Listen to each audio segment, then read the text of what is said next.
அதிமுக 5 ஆண்டு காலத்தில் இந்த இடத்துல எவ்வளவோ ஆர்ப்பாட்டங்கள், போராட்டங்கள், உண்ணாவிரதம் நடத்தி இருக்கிறோம். இந்த இடத்துல மாநகராட்சிக்கு முன்னாடி இறைவனுடைய ஆணையால நாம் நடத்துகிற கடைசி போராட்டம் இந்த போராட்டம்.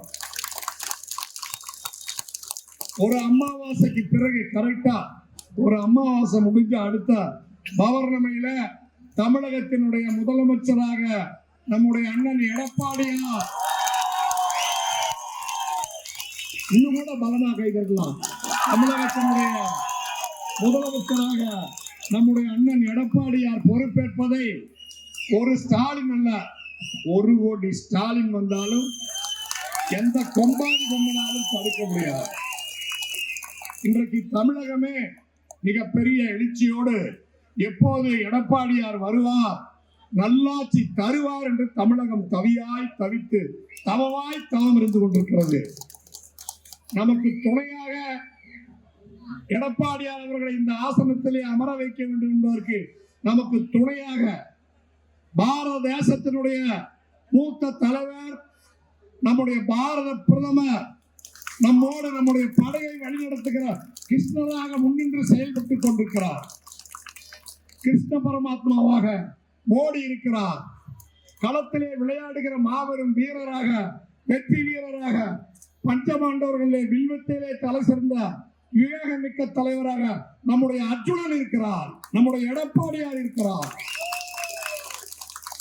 இந்த 5 ஆண்டு காலம் நாம் தமிழ்நாட்டு மக்கள் 2,50,00,000 குடும்பம் முழுக்க ஒரே ஒரு குடும்பத்தை வாழ வைத்திருக்கிறது.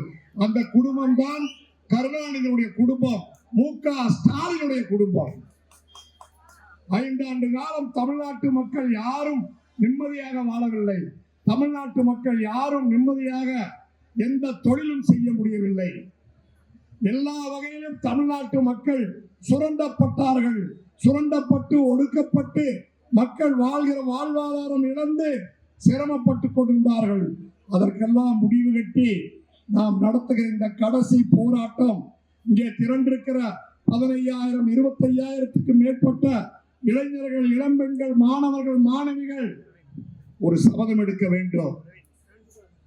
ஒரு ஓட்டு போனாலும் அது கருணாநிதி குடும்பத்திற்கு ஆபத்தாய் போய்விடும். ஒவ்வொரு ஓட்டும் கருணாநிதியினுடைய குடும்ப ஆட்சிக்கு வைக்கிற வேட்டாக அமைய வேண்டும். தமிழகம் இன்றைக்கு இந்தியாவிலே மிகப்பெரிய பாலியல் பூமியாக மாறிவிட்டது.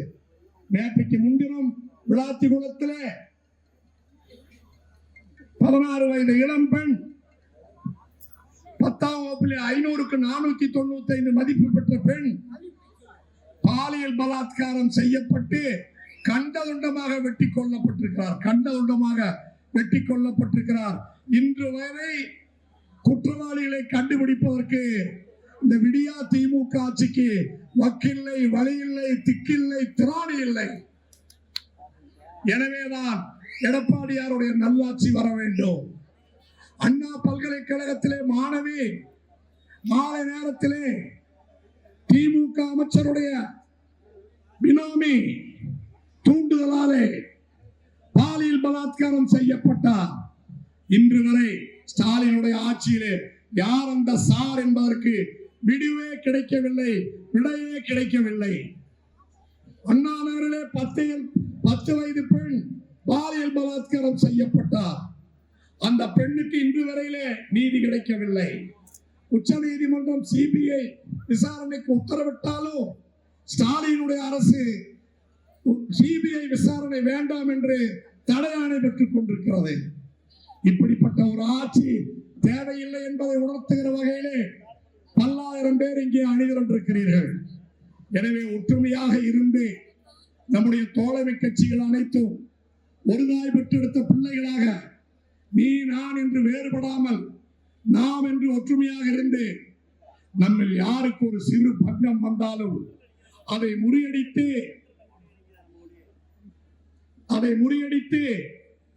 வெற்றியை நம்முடைய கூட்டணிக்கு உரித்தாக்குவதிலே உங்கள் ஒவ்வொருவருக்கும் கடமை இருக்கிறது. அதே போல திருப்பூர் மாநகராட்சி என்று ஒன்று இருக்கிறது. உலகத்திலே குப்பையே அல்லாமல் குப்பைக்கு வரி போடுகிற ஒரே மாநகராட்சி திருப்பூர் மாநகராட்சி. அவருடைய மேயர் திரு தினேஷ்குமார். எங்கேயாவது பார்த்திருக்கிறீங்களா? குப்பை அங்கங்கே அல்லாமல் நாற்றம் எடுத்து போய் திருப்பூர் மாநகரமே நாடிக்கொண்டிருக்கிறது. இந்த திருப்பூர் மாநகரம் தூய்மையாக வேண்டும் என்றால் தமிழகத்திலே எடப்பாடியாருடைய ஆட்சி வர வேண்டும் என்பதுதான் உறுதி. மாநகராட்சி மன்ற உறுப்பினர்களை அவமானப்படுத்திய தினேஷுக்கு சரியான பாடம் கற்பிக்க வேண்டும். ஒரே ஒரு வேண்டுகோள், என் உரையை முடிக்கிற நேரத்தில் உங்கள் எல்லோருடைய பாதங்களையும் தொட்டு வணங்கி கேட்டுக்கொள்கிறேன். திமுக கார ஓட்டு கேட்க வந்தால் திருப்பூர்ல ஏண்டா 6 மாசம் குப்பை அழலின்னு உங்கள் வீட்டு மக்கள் கேட்க வேண்டும், ஊர் கேட்க வேண்டும். சொத்து வரி உயர்த்தனையே, வீட்டு வரி உயர்த்தனையே, தண்ணி வரி உயர்த்தனையே தினேஷ், தொழில் வரி உயர்த்தனையே தினேஷ், ஏன் குப்பையை அள்ளவில்லை கேட்பீங்களா? இந்த ஒரு கேள்வி எங்கும் எதிரொலிக்க வேண்டும். தமிழகத்தினுடைய பட்டி தொட்டி எங்கும் திமுக காரன் ஓட்டு கேட்க வந்தால் விளாத்திகுளத்திலே நடந்த சம்பவம், அண்ணா நகரில் நடந்த சம்பவம், உலக புகழ்பெற்ற அண்ணா பல்கலைக்கழகத்திலே நடந்த சம்பவம், இதற்கெல்லாம் நம்முடைய மக்கள் திமுக காரன் ஓட்டு கேட்டு வரும்போது நீதி கேட்க வேண்டும். கேட்பீர்களா? அப்ப அவங்க ஓட்டு கேட்கவே ஊருக்குள்ள விடக்கூடாது.